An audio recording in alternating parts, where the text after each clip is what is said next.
ఈ మధ్యకాలంలో దళితుల మీద జరుగుతున్న అన్యాయాలు, దళితులకి రావాల్సిన పథకాలు ఇవన్నీ కూడా వాళ్ళు సరిగ్గా ఈ గవర్నమెంట్ నుంచి పొందలేకపోతున్నారు.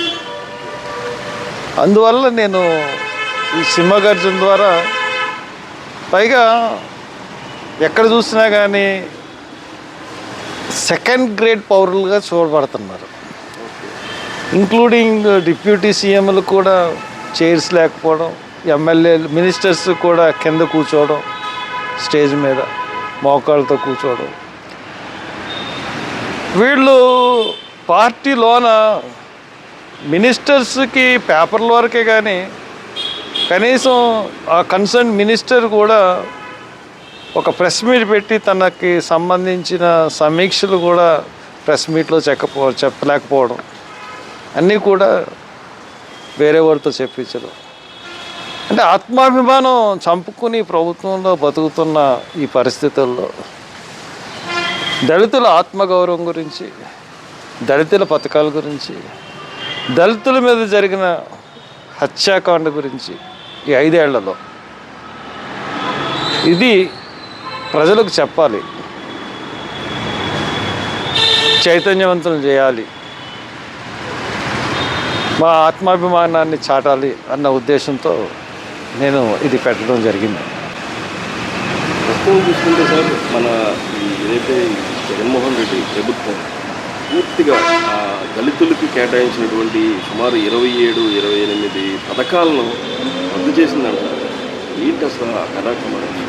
అంటే జగన్మోహన్ రెడ్డి ప్రభుత్వాన్ని దళితులు ఓన్ చేసుకున్నారండి.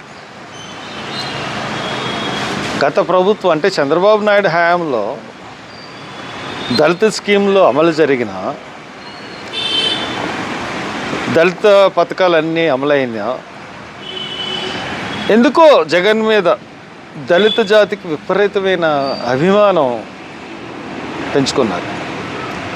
దళితులు, మైనార్టీస్ ఇద్దరు కూడా. ఇతను వస్తే స్పెషల్ స్టేటస్ వస్తుంది, చంద్రబాబు చేయలేకపోయాడు.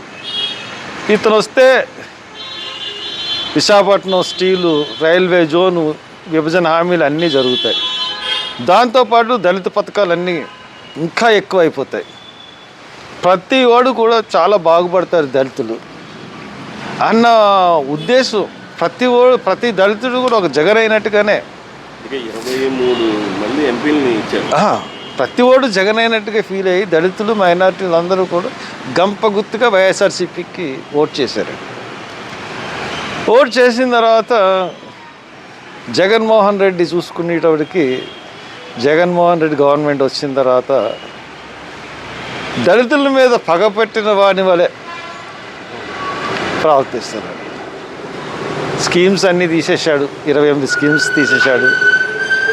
ఇంకా దళితుల మీద అత్యాచారాలు, హత్యాకాండలు, చాలా దారుణమైన సంఘటనలు, ఏ ప్రభుత్వంలో జరగని సంఘటనలు దళితుల మీద జరిగినాయి ఈ ప్రభుత్వంలో. తర్వాత గవర్నమెంట్ మెడికల్ కాలేజీల్లో కూడా రిజర్వేషన్ తీసేశాడు. గవర్నమెంట్ కాలేజీలో సగం సీట్లకు రిజర్వేషన్ నుంచి సగం సీట్లు అమ్మేసుకున్నాడు. ఇది నేను ఢిల్లీలో చెప్తుంటే నిజమా అని అడుగుతున్నారు. ఇంకోటి నేను ఎస్సీ కమిషన్కి చెప్పాను, దళితుల మీదే ఎస్టీ అట్రాసిటీస్ కేసెస్ పెట్టారండి అని. అంటే దళితుల మీద ఎస్సీ అట్రాసిటీ కేసు ఎలా పెడతాడు అంటే ఇట్స్ హ్యాపెండ్. ఇది జరిగింది. రాజధాని రైతులు, ఎస్సీ రైతుల మీద ఎస్సీ అట్రాసిటీస్ కేసు కట్టి జైలుకు బేడీలు వేసి పంపించాడు. కాబట్టి ఇది జరిగిందండి. మరి ప్రభుత్వ కాలేజీలో రిజర్వేషన్ తీసేయడం ఏంటని చాలామంది అడిగితే తీసేశాడు. అంతేకాకుండా ఈ ఫీజు రియంబర్స్మెంట్ స్కీము, ఇది నేను కూడా అంతకుముందు స్కాలర్షిప్స్ అనేవారండి. ఈ స్కాలర్షిప్స్ అన్నీ ఎవ్రీథింగ్ కూడా అన్ని స్కాలర్షిప్స్ ఎవ్రీథింగ్ అన్నీ కూడా వచ్చేయండి. కానీ ఈ పీజీ కోర్సులకి ఈ ఫీజు రియంబర్స్మెంట్ అని పెట్టిన తర్వాత ఇప్పుడు ఫీజు రియంబర్స్మెంట్ తీసేసాడండి. అంటే పోస్ట్ గ్రాడ్యుయేషన్ చదువుతున్న వాళ్ళు ఎవరికి కూడా ఫీజు రియంబర్స్మెంట్ లేదు. దీంట్లో విచిత్రమైన విషయం ఏంటంటే ఈ ఫీజు రియంబర్స్మెంట్ అన్నది అంటే స్కాలర్షిప్స్ అన్నది సెంట్రల్ గవర్నమెంట్కి స్టేట్ గవర్నమెంట్కి సంబంధించింది. అంటే if at all state government సగం కడితే సెంట్రల్ గవర్నమెంట్ సగం భరిస్తుంది. అది అలాగే మెస్ ఛార్జీలు. అటువంటి ఫెసిలిటీ ఉన్న దళితులకి ఈయన తన వాటా తన ప్రభుత్వం నుంచి ఇవ్వాల్సిన వాటా ఇవ్వట్లేదు. అలాగే మొత్తం ఫీజు రియంబర్స్ అందరికీ తీస్తారు. ఇంకా సబ్ ప్లాన్ నిధులు ఇప్పుడు సపోజు నవరత్నాలు పథకాలు ఉన్నాయండి. సపోజ్ అమ్మఒడి ఉంది. అమ్మఒడి ఉంటే అమ్మఒడిలో బడ్జెట్కి నిధులు కేటాయించారండి. ఇన్ని వేల కోట్లు. ఇన్ని వేల కోట్లని కేటాయించిన తర్వాత అమ్మఒడికి ఆ బడ్జెట్ నుంచి నిధులన్నీ కూడా అమ్మఒడికి వెళ్తాయండి. వాళ్ళు బ్రాహ్మణులు అవ్వచ్చు, రెడ్లు అవ్వచ్చు, కమ్మవాళ్ళు అవ్వచ్చు, కాపులు అవ్వచ్చు, బీసీలు అవ్వచ్చు, అందరికీ కూడా అమ్మఒడి బడ్జెట్ నుంచి వెళ్తాయండి. వేరే ఎస్సీలకు మట్టుకు ఎస్సీ సబ్ ప్లాన్ నుంచి వెళ్తాయండి. ఈ సప్లాన్ ఈ ఫండ్స్ కూడా వచ్చేటప్పుడు ఢిల్లీలో మీరే కీలకంగా నేను దాని తర్వాత దాని పాయింట్కి వద్దాం. ఇప్పుడు సబ్ ప్లాన్ నిధులు నుంచి ఎస్సీలకు ఇస్తున్నాడు. బడ్జెట్ నుంచి ఇవ్వాలి కదండి. బడ్జెట్ నుంచి కూడా ఎస్సీలకు ఇవ్వాలి కదా. ఇప్పుడు ఉద్యోగస్తులు ఉన్నారు, ఎస్సీ ఉద్యోగస్తులు ఉంటారు, ఓసీ ఉద్యోగస్తులు అందరూ ఉంటారు. బడ్జెట్ నుంచి వాళ్ళకి జీతాలు పే చేస్తారు. ఎస్సీ ఉద్యోగస్తులకి సబ్ ప్లాన్ నుంచి పే చేయరు కదా. అలాగే ఈ నవరత్నాలకి ఎస్సీలకి సబ్ ప్లాన్ నుంచి నిధులు ఎందుకు పే చేయాలి? వేరే బడ్జెట్ నుంచి చేయాలి కదా. అంతదాకా ఎందుకంటే మొన్న అంబేద్కర్ విగ్రహం 400 కోట్లు అన్నాడు. మరి ఎంతైందో భగవంతుడికి తెలియాలి. ఆ 408 కోట్లలోనూ ఏమైనా బడ్జెట్ నుంచి ఖర్చు పెట్టాడా అంటే అది కూడా బడ్జెట్ నుంచి కాదండి. అంబేద్కర్ అంటే రాజ్యాంగం రాసినాడు. అంబేద్కర్ అంటే భారతదేశంలో స్వాతంత్ర కాలంలో ఉన్న అగ్ర నాయకుల్లో ఒకరు.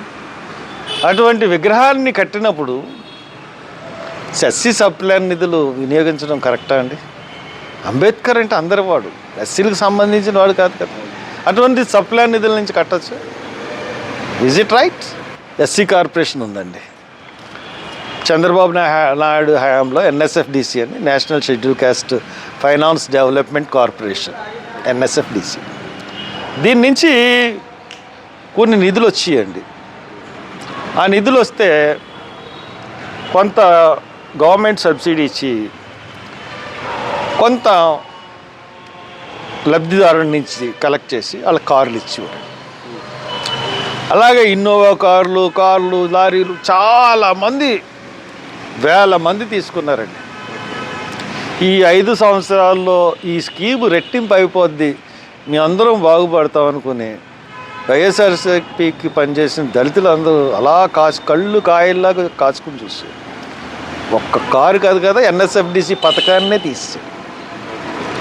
తీసేసి ఎస్సీ కార్పొరేషన్ ఫైనాన్స్ కార్పొరేషన్ ద్వారా ₹1,00,000 సబ్సిడీ లోన్స్ ఇచ్చేవాళ్ళం అండి. మా టైంలో కిరణ్ కుమార్ రెడ్డి గారి టైంలో 2 లక్షలు లోన్ ఇస్తే 1,00,000 సబ్సిడీ, 1,00,000 లబ్ధిదారుడు బ్యాంక్ కట్టుకోవాలి. ఏదైనా ప్రాజెక్ట్ పెట్టుకుంటే 50%, అంటే 3 లక్షల నిధులైనా 1,00,000 సబ్సిడీ ఉంటుంది. అటువంటి లోన్ అన్నది ఈ రోజున ఒక్కటి కూడా ఇవ్వలేదండి జగన్మోహన్ రెడ్డి. ఈ 5 సంవత్సరాల్లో ఎస్సీసీకి కానీ, ఎస్టీసీకి కానీ, బీసీలకు కానీ, మాలలకు కానీ, మాదికలకు కానీ, రెల్లిలకు కానీ అసలు ఎవ్వరికీ ₹1.90 లోనే ఉండదు. అంతేకాకుండా స్టార్టప్ సెంట్రల్ గవర్నమెంట్ స్కీమ్ అండి, central government state government startup companies, దానికి కూడా ఈ 5 సంవత్సరాల్లో ఒక సబ్సిడీ కూడా రిలీజ్ చేయలేదు. అంటే ఎంటర్ప్రీనర్స్కి సంబంధించి వాళ్ళకు కూడా ఇవ్వలేదు. కులాంతర వివాహాలు చేసుకున్నప్పుడు అండి ఎలా ఉండేదంటే, కులాంతర వివాహాలు చేసుకున్నప్పుడు ఒక ఎస్సీని ఓసీ అబ్బాయి చేసుకున్నాడు, లేకపోతే ఒక ఓసీ అబ్బాయిని ఒక ఎస్సీ అమ్మాయి చేసుకుంది, ఒక బీసీ అబ్బాయిని చేసుకుంది. 2.5 లక్షలు ప్రోత్సాహంగా ఇచ్చేవారండి. జగన్మోహన్ రెడ్డి రాగానే ముఖ్యమంత్రి కింద దాన్ని రద్దు చేశారు. ఇప్పుడు కులాంతర వివాహాలు, మతాంతర వివాహాలు ప్రోత్సహించడం ద్వారా కుల నిర్మూలన చేయొచ్చు అన్నది అంబేద్కర్ యొక్క ఆశయం. ఆ ఆశయానికి తూట్లు పడుస్తూ కంప్లీట్గా అది రద్దే చేసేసారు. అటువంటి దుర్మార్గపు వాళ్ళు ఎందుకో ఎస్సీసీ మీదే టార్గెట్ చేసి తర్వాత బెస్ట్ అవైలబుల్ స్కీమ్ అనే ఒకటి ఉందండి, బెస్ట్ అవైలబుల్ స్కూల్స్ స్కీమ్. దీంట్లో ప్రతి జిల్లాలోనూ ఒక 500 మందిని 600, 700 జిల్లా జనాభా బట్టి సెలెక్ట్ చేసేవారు. ఒక 500 మందిని సెలెక్ట్ చేశారనుకోండి, దాంట్లో 250 మంది ఎస్సీస్ ఉండేవారు, 250 మంది ఇతర కులాలు, బీసీలు, ఓసీలు, మైనార్టీస్ అందరూ ఉండేవారు. ఈ 500 మందిని ఇప్పుడు రాజమండ్రిలో ఒక 100 మందిని సెలెక్ట్ చేశారు. దీంట్లో వాళ్ళ యొక్క ఆర్థిక స్తోమతను బట్టి మెరిట్ అంటే ఎలా చదువుతున్నారు ఏంటో కొద్ది పరీక్షలు అటు ఇది పెట్టి బెస్ట్ ఏ స్కూల్ ఉంది, లోరల్ హైలు ఉంది, లేకపోతే ప్రకాష్ విద్యా సంస్థ, ఇటువంటి స్కూల్స్కి వేసేవారు. గవర్నమెంట్ ఫీజు కట్టింది. అలాగే ఇంటర్మీడియట్కి కార్పొరేట్ కాలేజెస్కి సంవత్సరానికి 35,000 చెప్పిన 2 సంవత్సరాలకి ఇంటర్మీడియట్ స్టూడెంట్స్కి 70,000 కట్టింది. అలాంటి స్టూడెంట్స్ రాష్ట్రంలో ఫస్ట్ క్లాస్ నుంచి ఇంటర్మీడియట్ వరకు 2 లక్షల మంది స్టూడెంట్స్ చదువుతూ ఉన్నారు. జగన్మోహన్ రెడ్డి వచ్చేటప్పటికి మొత్తం అందరిని తీసి పారేసాడు. ఒకే అది అవ్వట్లేదు. అఫ్కోర్స్ సుప్రీంకోర్టు మొన్న స్ట్రైక్ చేసింది, నువ్వు చేసిన తప్పు, ఇది మళ్ళీ రీఇంట్రడ్యూస్ చేయాలని. ఏముంది ఇప్పుడు ఈ విద్యా సంవత్సరం లేదు, నెక్స్ట్ ఇయర్ ఈయన ఎలాగ ఉంటుంది. అటువంటి బెస్ట్ అవైలబుల్ స్కూల్ స్కీమ్ని కూడా తీశారు. పోనీ ఈ కార్పొరేట్ విద్యా సంస్థలు అయినటువంటి జూనియర్ కాలేజెస్ దాని ఫీజుల మీద నియంత్రణ ఏమన్నా ఉందంటే నియంత్రణ లేదు. లక్షలు తీసుకుంటాయి. పేరుకి ఏదో తగ్గించాను, ఎంత తగ్గించాడో కూడా తెలియదు, ఎంత పెంచాడో కూడా తెలియదు. వాళ్ళ దగ్గర నుంచి ముడుపులు తీసుకుంటున్నాడు. తీసుకుని ఇష్టానుసారంగా ఫీజులు, దాంట్లో రూల్ ఆఫ్ రిజర్వేషన్ లేదు, ఏమీ లేదు. మెడికల్ ఈ ఇంటర్మీడియట్ కాలేజీలన్నీ వాళ్ళు ఇష్టానుసారంగా. ఎస్సీస్ దగ్గర కూడా నిర్మామాటంగా వాళ్ళు పిల్లవాడు ఏదో చదువుతాడు అనుకుని ఒక వీక్ పాయింట్ మీద లక్షలు తీసుకుంటున్నారు. తర్వాత ఈ అంబేద్కర్ విదేశీ స్కీమ్, అంబేద్కర్ పేరు మీద విదేశీ స్కాలర్షిప్ స్కీమ్ ఉందండి. ఎంతోమంది విద్యార్థులకి సహాయం ఉంది. దాన్ని కూడా స్ట్రైక్ ఆఫ్ చేసేసి మళ్ళీ రీఇంట్రడ్యూస్ చేసి దాన్ని జగన్ అన్న అబ్రాడ్ స్కాలర్షిప్ స్కీమ్. నీ అంబేద్కర్ పేరు పెట్టిన స్కీమ్ తీసేసి నీ పేరు పెట్టుకున్నావంటే దాంట్లో కూడా వరల్డ్లో టాప్ 10 యూనివర్సిటీలో సీట్ వస్తేనే ఈ స్కాలర్షిప్ ఇస్తాడు. ఎంతమందికి వస్తుందండి? వరల్డ్లో టాప్ 10 యూనివర్సిటీలో సీట్లు ఎవరికి వస్తాయి? ఇట్లాంటి పనులు అంటే వీళ్ళని అంటే ఉన్నత విద్య చదువుకోకూడదు, డాక్టర్ విద్య చదువుకోకూడదు, విదేశాలకు వెళ్ళి చదవకూడదు. వీళ్ళందరూ డిగ్రీ స్థాయి వరకు ఉండిపోవాలి, వీళ్ళని ఇంకా అణిచేయాలి. పేరుకే ఇంగ్లీష్ మీడియం అందరికీ ఇంట్రడ్యూస్ చేయడం. We are happy. English medium introduce అవ్వడం వల్ల అందరూ సంతోషిస్తారు. మేము ఇంగ్లీష్ మీడియం చదవకపోవడం వల్ల మాకు ఇంగ్లీష్ నేర్చుకోవడం, ఇంగ్లీష్లో మాట్లాడడంకి చాలా కాలం పట్టింది. యూనివర్సిటీలో చదువుకున్నా కానీ ఇవి చిన్నప్పటి నుంచి ఇంగ్లీష్ మీడియం స్కూల్లో చదువుకుంటే ఇంగ్లీష్ వస్తుంది. ఇంగ్లీష్ వస్తే కమ్యూనికేషన్ స్కిల్స్ డెవలప్ అయితే కంప్యూటర్ ఇంజనీర్స్ అంత ఐటీ కంప్యూటర్స్ వీటి మీద పట్టు వస్తుంది అన్నది ఇట్స్ ఏ గుడ్ థింగ్. కానీ దానికి ఏం చేయాలండి? ఇంజనీరింగ్ పీజీ చదవడానికి అవకాశం ఇవ్వాలి. పీజీ చదివితేనే మనకి దాంట్లో ఎంసీఏ కానీ ఎంబీఏ కానీ, ఎంబీఏకి ఎంసీఏకి ఎక్కువ ఆపర్చునిటీస్ ఉన్నాయి. దానికి స్కాలర్షిప్ కట్టేసి తర్వాత ఏపీ స్టడీ సర్కిల్స్ అని ఉండేయండి. ఏపీ స్టడీ సర్కిల్స్ అంటే ఇప్పుడు పీజీ అయిపోయిన తర్వాత కాంపిటేటివ్ ఎగ్జామినేషన్స్ గురించి ఏపీ స్టడీ సర్కిల్ హైదరాబాద్ అని ఉండేదండి. అంటే ఉమ్మడి ఆంధ్రప్రదేశ్లో ఆ ఉమ్మడి ఆంధ్రప్రదేశ్లో ఉన్నప్పుడు ప్రతి వాళ్ళు అక్కడికి వెళ్ళిపోయేవారు. ఎంట్రన్స్ ఉండేది, దానికి రాసేవారు, అక్కడికి వెళ్ళేవారు. వెళ్ళిన తర్వాత దాంట్లో సెలక్షన్ ఉండేది ఎంట్రన్స్లో. వచ్చిన వాళ్ళందరికీ ఫీజు కట్టి బుక్స్కి డబ్బులు ఇచ్చి ఫ్రీగా కోచింగ్ అది చెప్పి గవర్నమెంట్ సపోర్ట్ చేస్తుంది. విడిపోయిన తర్వాత గుంటూరు, విశాఖపట్నం, రాజమండ్రి వీటిల్లో ఈ స్టడీ సెంటర్లు ఉంది, దాన్ని కూడా తీసేయాలి. అంటే విద్యని ప్రమోట్ చేస్తానంటూ విద్యని ఎస్సీలకి చాలా దూరంగా అసైన్ ల్యాండ్స్కి చట్టబద్ధత కల్పిస్తాను. చట్టబద్ధత కల్పించాడు అంటే ఆల్రెడీ అసైన్ ల్యాండ్స్ ఎవరి చేతులు ఉన్నాయో వాళ్ళకి ఆ భూముల్ని సంపూర్ణంగా అప్పచెప్పడానికి. అంతేకాకుండా ఇప్పుడు ఇందిరమ్మ కానీ, ఎన్టీ రామారావు కానీ ఇళ్ల స్థలాల కింద 5 సెంట్లు, 3 సెంట్లు, 6 సెంట్లు, 4 సెంట్లు ఇలాగ ఇచ్చేవారండి. ఆ పైన అవైలబిలిటీ ఉంది. ఎప్పుడన్నా ల్యాండ్ అన్నది ఇప్పుడు కొన్ని కంపెనీలకి, ప్రైవేట్ కంపెనీలకి ఎన్నేసి వేలాది ఎకరాలు నామినల్ రేట్ మీద తీసుకుని ఇస్తున్నావు కదా. పైగా వాళ్ళకి పూర్తి హక్కులు ఇచ్చి దాని మీద 30% లోన్ వాళ్ళు అవైల్ చేసుకునేటట్టు 35% లోన్ అవైల్ చేసుకున్నట్టుగా నువ్వు ఎంఓయూలు ఇస్తున్నావు కదా. అటువంటి పేద దళితులకి నువ్వు వీళ్ళ దగ్గర భూమి అంతా లాక్కుని ఇప్పుడు జగనన్న కాలనీలు 31 లక్షల జగనన్న ఇల్లు కడతాడు. ఎంత స్థలంలో అండి? 1 సెంటు స్థలం. ఇంతకుముందు 3 సెంట్లు 5 సెంట్లు లాక్కొని వాళ్ళు ఇచ్చినవి లాక్కొని వాళ్ళకి గవర్నమెంట్ ఇచ్చిన అసైన్ ల్యాండ్స్ అన్ని ఇది లాగేసుకుని వాళ్ళు కట్టించుకోవట్లేదని నెపంతో రెవెన్యూ అధికారులు అందరినీ పంపించేసుకుని లాగేసుకుని అటువంటి కేసులు సుమారు 5,000 ఎకరాలు 6,000 ఎకరాలు హైకోర్టులో ఉన్నాయండి. 50-60 కేసులు పైన చాలా. అవి తీసేసుకుని 1 సెంట్ అంటే ఎంత ఉంటుందండి? ఎంత ఉంటుంది? నా 2 కార్లు పెడితే సెంటు స్థలం అయిపోతుంది. దాంట్లో 31 లక్షలు ఇల్లు కడితే అంటే పేదోళ్ళు పెద్ద ఇళ్ళల్లో ఉండకూడదు, పెద్ద స్థలంలో ఉండకూడదు, 1 బెడ్రూమ్లోనే మగ్గిపోవాలి. అంటే నీ ఆలోచన ఎంత నేరోగా ఉందో దళితుల పట్ల. ఎందుకంటే పేదవాళ్ళు అంటే ఎక్కువ దళితులే ఉంటారు.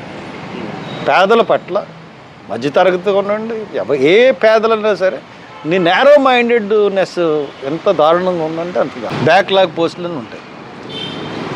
ఈ బ్యాక్లాగ్ పోస్టులు అనేవి గత ప్రభుత్వం, చంద్రబాబు నాయుడు ప్రభుత్వంలో కానీ, కాంగ్రెస్ ప్రభుత్వంలో కానీ ప్రతి సంవత్సరం కొన్ని తీసి బ్యాక్లాగ్ పోస్టులు పూర్తి చేస్తారు.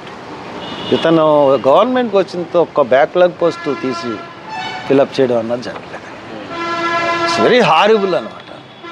అంటే బ్యాక్లాగ్ అంటే మాకు ఇవ్వాల్సిన పోస్టులే పూర్తిగా ఇవ్వకుండా ఇంకా అలాగ ఉంచి అవి ఇవ్వట్లేదు. తర్వాత SC/ST అట్రాసిటీస్ చట్టంలోనండి చాలా క్లియర్గా ఏముంటుందంటే, SC/ST అట్రాసిటీ చట్టంలో ఒక మనిషి చనిపోయాడు అనుకోండి, ఆ కుటుంబంలో ఒకరికి ఉద్యోగం ఇవ్వాలి, గవర్నమెంట్ ఉద్యోగం ఇవ్వాలండి. గవర్నమెంట్ ఉద్యోగం ఇచ్చిన తర్వాత వాళ్ళకి వాళ్ళ ఫ్యామిలీలో పెద్దవాళ్ళు ఎవరికో వాళ్ళకి స్టైఫండ్ ఇవ్వాలి. తర్వాత ఇంటి పట్టా ఇవ్వాలండి ఆ కుటుంబానికి. ఇంటి పట్టా ఇచ్చి తర్వాత ఇంటి స్థలం ఇచ్చి తర్వాత 2 ఎకరాలు భూమి, వ్యవసాయ భూమి ఇవ్వాలండి. ఈ 2 ఎకరాల వ్యవసాయ భూమి దగ్గర 160-170 మంది చనిపోయారండి ఈయన హయాంలో.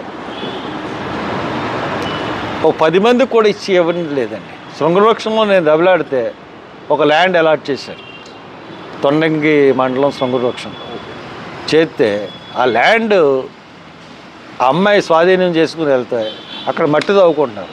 వస్తే కాళ్ళు కొడితే ఇది మాది ల్యాండ్ అని అప్పచెప్పాలన్న ఇది కూడా లేని పరిస్థితులండి. దళితుల్ని అన్యాయంగా చాలా అక్రమంగా ఈ పథకాలన్నీ కూడా తీసేసారు. సుమారు 28 పథకాలు ఇటువంటి నేను చెప్పిన పథకాలు. అంతేకాకుండా ఇందాక మీరు అడిగారు సబ్ ప్లాన్ గురించి. సబ్ ప్లాన్ అండి, కిరణ్ కుమార్ రెడ్డి గారు ముఖ్యమంత్రిగా ఉన్నప్పుడు సబ్ ప్లాను సెంట్రల్ గవర్నమెంట్లోనూ ఉంది, స్టేట్ గవర్నమెంట్లో ప్రతి గవర్నమెంట్లోనూ ఉంటుందండి. సెంట్రల్ గవర్నమెంట్లో కూడా మౌంటైన్ సింగ్ అహల్వాదే ఉన్నప్పుడు ప్లానింగ్ కమిషన్ డిప్యూటీ చైర్మన్ కింద ఉన్నప్పుడు మేము చాలాసార్లు కలిసాం ఎంపీలతో. చట్టబద్ధత కల్పించండి అని చెప్పేసి అన్నాం. కానీ ప్రైమ్ మినిస్టర్ మన్మోహన్ సింగ్ కాంగ్రెస్ ఎందుకో వాళ్ళు విముఖత చూపించేవారు. అంటే ఈ సప్లై నిధుల్ని ఎక్కువగా పూర్తిగా ఇండియా వైడ్గా ఎస్సీలకు ఖర్చు పెట్టాల్సిన నిధులు ఎస్సీలకు ఖర్చు పెడితే ఈ పాటికి ఎస్సీలు అంతా అభివృద్ధిలోకి వచ్చేసి ఉండండి. లక్షల కోట్లు, దగ్గర దగ్గర 10-15 లక్షల కోట్లు ఈ సప్లై ఇండియా అంతా కూడా అయిపోయినాయండి. అంటే ఇంకొకరికి అంటే ఈ సప్లై నిధులన్నీ మళ్ళించబడ్డాయి, బదిలీ అయిపోయింది వేరే వాటికి.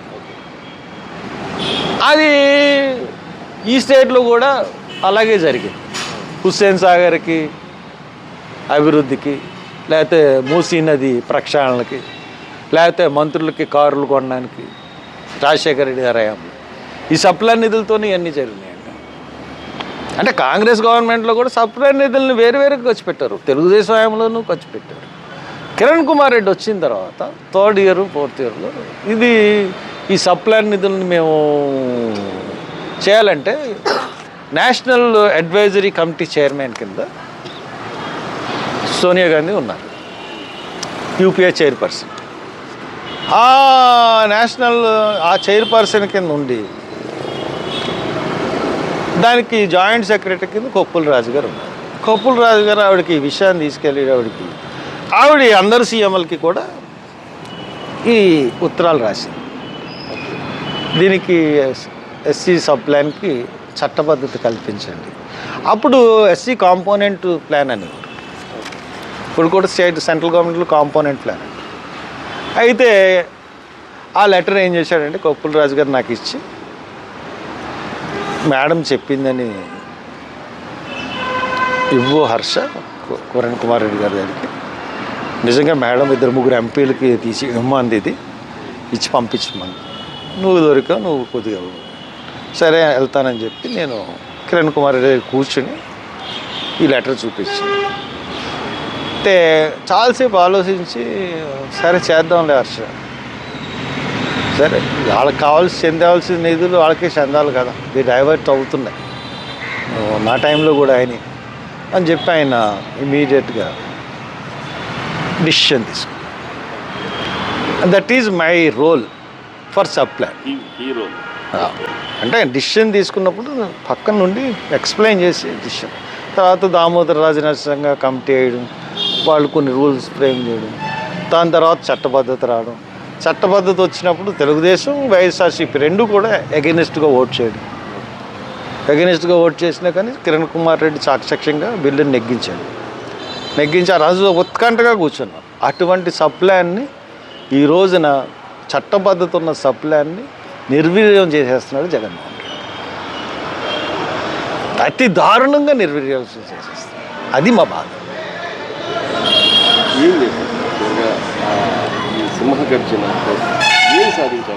సింహగర్జన దళితుల ఆత్మగౌరవం గురించి పెట్టానండి.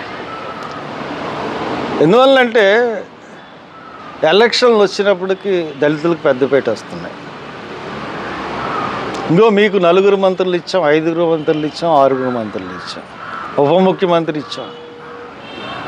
అధికారాలు చూస్తే ఉప ముఖ్యమంత్రులు కూడా ఎమ్మెల్యేలు స్టేజ్ మీద కూర్చుంటారు, ఉప ముఖ్యమంత్రులు నించుంటారు. ఇంకా వైఎస్ఆర్సీపీలో ఉన్న బానిసత్వం ఏంటంటే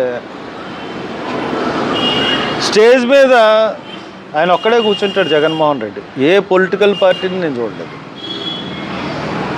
అందరూ కింద కూర్చోవాల్సిందే. మీరు టీవీలో చూస్తూనే ఉంటారు. అంటే అంత నియంత అండి. వీళ్ళందరూ కూడా నాకు బానిసలు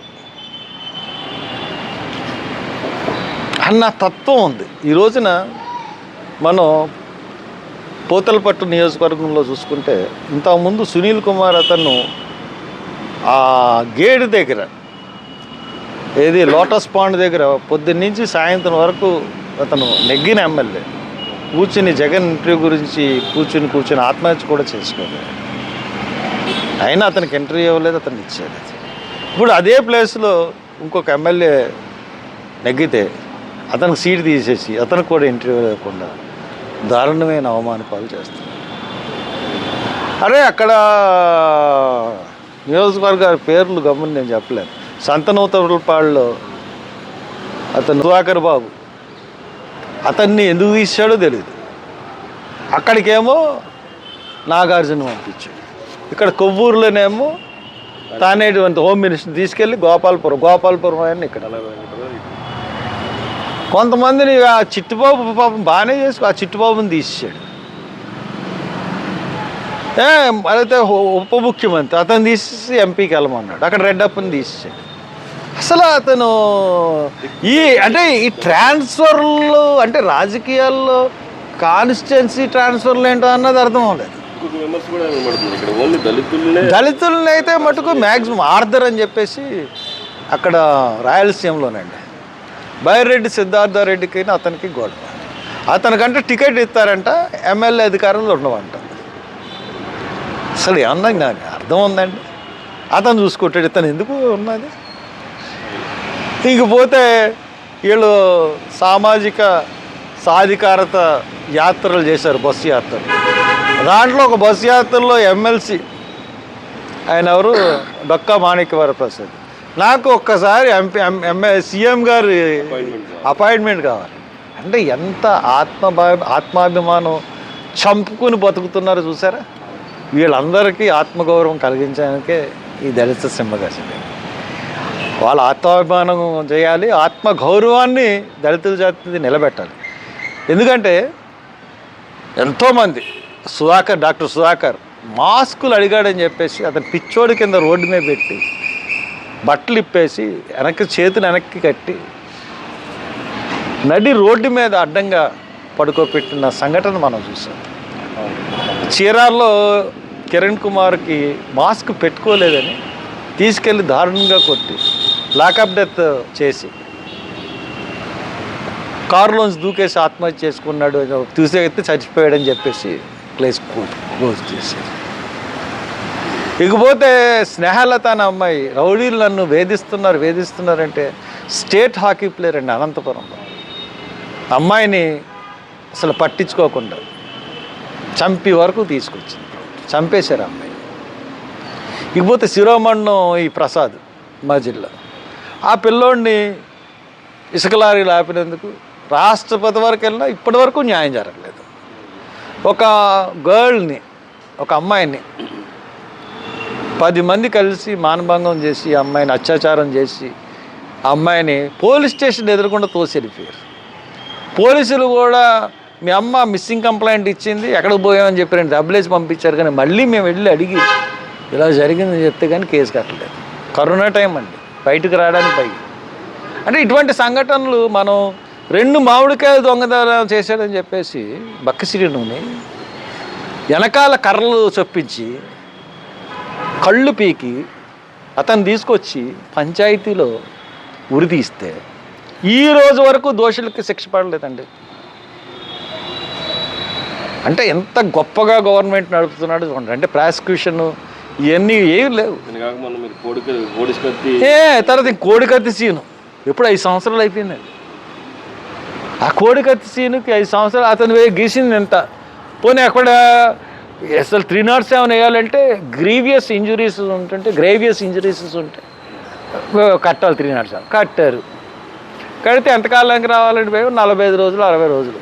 అరే అనంతబాబు డైరెక్ట్గా చంపేసి నేనే చంపానని చెప్పి డోర్ డెలివరీ చేసిన వాడికి 45 రోజుల్లో 2 నెలల్లో ఇంటికి వచ్చేసాడు చంపినవాడు. ఇతను అటెంప్ట్ చేశాడని చెప్పి ఎన్ఐఏ కేసు పిలిచి ఈ రోజు వరకు బెయిల్ ఇవ్వకుండా 5 సంవత్సరాలు అంటే అబ్బాయి ఇప్పుడు ఆమరణ దీక్ష చేస్తున్నాడు విశాఖపట్నం సెంట్రల్ జైల్లో. వీళ్ళందరి బాధలు పట్టించుకునే నాదుడు అన్నవాడు ఎవడు లేనండి రాష్ట్రంలో. నేనే ఎందుకు ఈ బాధ్యత తీసుకున్నానంటే నాకు 2 సార్లు ఈ దళిత జాతి అవకాశం ఇచ్చింది. నేను ఎప్పుడు ఈ ఎవ్వరు దళితులకు ఏం జరిగినా నేను వెళ్తాను. ఒంగోలులో మూత్రం పోసి హింసించినా నేను వెళ్తాను. ప్రతి ఎక్కడ ఏం జరిగినా, ఒక జర్రిపోతుల పాలనలో వివస్త్రం చేసినా నేను వెళ్ళి న్యాయం చేసే వరకు నిలబడతాను. ఇంకొక వాయిస్ అన్నది రాష్ట్రంలో రావట్లేదు. ఈ రావట్లేదు కాబట్టి వీళ్ళందరూ ఆత్మభావాన్ని నిలబెట్టాలి, వీళ్ళ ఆత్మగౌరవాన్ని నిలబెట్టాలి. నేను సమితిని అయిపోయినా పర్లేదు, ఈ సభ పెట్టడం వల్ల నాకు టికెట్లు ఇస్తారు ఇవ్వకపోతారు, బట్ ఈ సభ పెట్టడం వల్ల ఇప్పుడు ఇంకొకటి, ఇప్పుడు పొలిటికల్ పార్టీస్ గురించి మనం తీసుకుంటేనండి, ఏ పొలిటికల్ పార్టీ కూడా దళితులకి అధికారం అవుదండి. కాంగ్రెస్ తీసుకోండి, షర్మిలారెడ్డిని తీసుకొచ్చి, బీజేపీ తీసుకోండి, Daggubati Purandeswari, so of course Janasena party వాళ్ళ ఇష్టం, వాళ్ళ కమ్యూనిటీ బేస్గా పవన్ కళ్యాణ్, తెలుగుదేశం అది చంద్రబాబు నాయుడు గారు మామూలు ఇది. ఇకపోతే కాంగ్రెస్ పార్టీ, బీజేపీ పార్టీ రెండు నేషనల్ పార్టీలు కాబట్టి రెండిట్లోనూ నాయకత్వం దళితులకు ఇస్తారా అంటే ఇవ్వరు.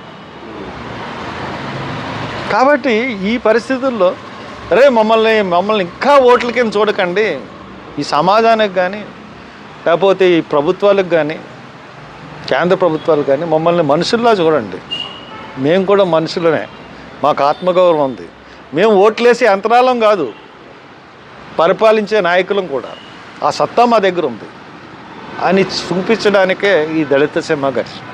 ఇప్పుడు ఈ 2009లో మీరు పెట్టిన సింహగర్జన వచ్చినటువంటి జనాలు ఇప్పుడు కూడా వస్తారని మీరు ఎక్స్పెక్ట్ చేస్తారా, లేకపోతే పెరుగుతారనా? ఇదేమండి, ఇది నా గురించి పెట్టుకుంటున్నది కాదు, ఇది జాతి గురించి పెట్టుకుంటున్నది, జాతి ఆత్మగౌరవం గురించి పెట్టుకుంటున్నది. కాబట్టి ఎవరికైనా పౌరుషం ఉన్న ప్రతి వాడు కూడా, మనకు అన్యాయం జరుగుతున్న ఫీల్ అయిన ప్రతి వాడు వస్తాడు. అవి వచ్చినప్పుడు ఆ గ్రౌండ్ సరిపోదండి, ఆ యొక్క విశ్వాసం నాకు ఉంది. డెఫినెట్గా ఈవేళ జాతికి అన్యాయం జరుగుతుంది, అన్యాయానికి నిగ్గు తేల్చాలి, బహిరంగంగా సవాల్ చేయాలి ప్రభుత్వాలకి అన్న ఉద్దేశంతోనే ఈ సింహగర్జన తలపెట్టారు. ఒక మంచి ఉద్దేశంతో ఈ సింహగర్జన సక్సెస్ అవ్వాలని మనం కోరుకుందాం. Thank you.